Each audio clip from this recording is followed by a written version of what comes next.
So what does low carb actually mean?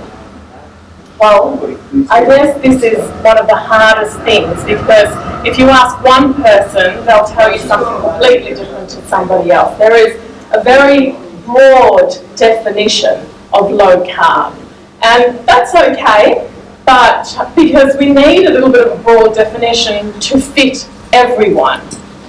So let's just put this all into perspective. When I define low carb, I want to look at two things. I want to look at the quantity of carbohydrate, but what is often left out, which is just as important, is the quality of food, or the quality of carbohydrate. And I think that this point is really important and something that our food industry has forgotten.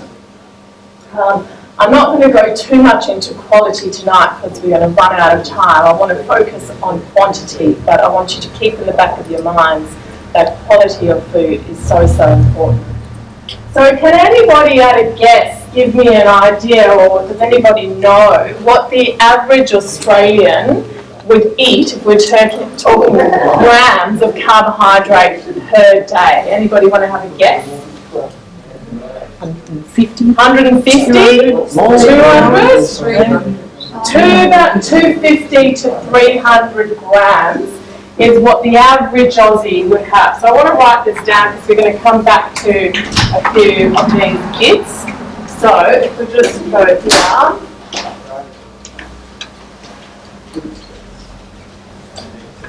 here.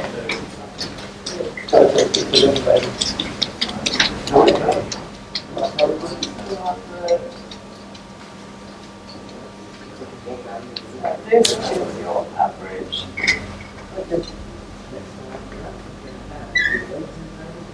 Okay, so the average Australian is having around about 250.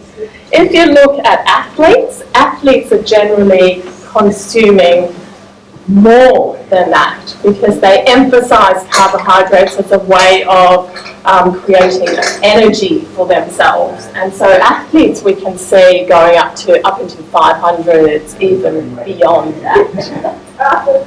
If we then look at a paleo-style diet, a paleo-style diet would probably come in somewhere between there and about there-ish.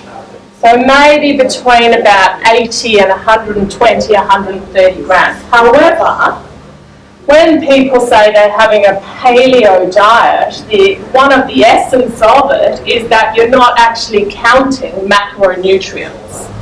But the types of food that you eat when you're on a paleo diet are generally your lower carbohydrate type food. So even if you had 3 big paleo style meals a day and a few snacks in between, it would be quite difficult because of fibre and eating up protein and fat and all of the things that you might avoid on the average Aussie diet, that, you know, that's where you sort of end up. So if we started counting, that's where you'd sit. You'd sit somewhere between about 80 and 120. If we then looked at a low carb, high fat, a basic low carb, high fat without going too crazy, or I shouldn't really call it crazy, but without going down into this ketogenic area, which I'll speak about in a second. So low carb, high fat would generally then sit here. So there between, so that was paleo over there. LCHF is sitting about 50 to 80 grams of carbs per day is what, if somebody is on a low carb, high fat, but they're not really producing a large amount of ketones. I know that word might be unfamiliar to a few, but we'll get there in a second. And then there's the extreme low carb, high fat, and that's where we get ketogenic. And that's, for most people, in order to be in this ketogenic state, or you might call it ketosis, you hear different things, you need to be, for most people, below 50 grams.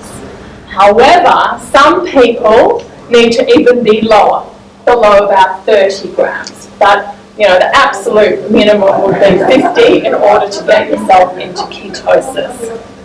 So is this beginning to make a little bit of sense? Okay, so the definition of low carb, if you had to ask a regular dietitian out there what they define as being low carb, they'd probably, most of them would tell you below 120 grams of carbohydrate per day.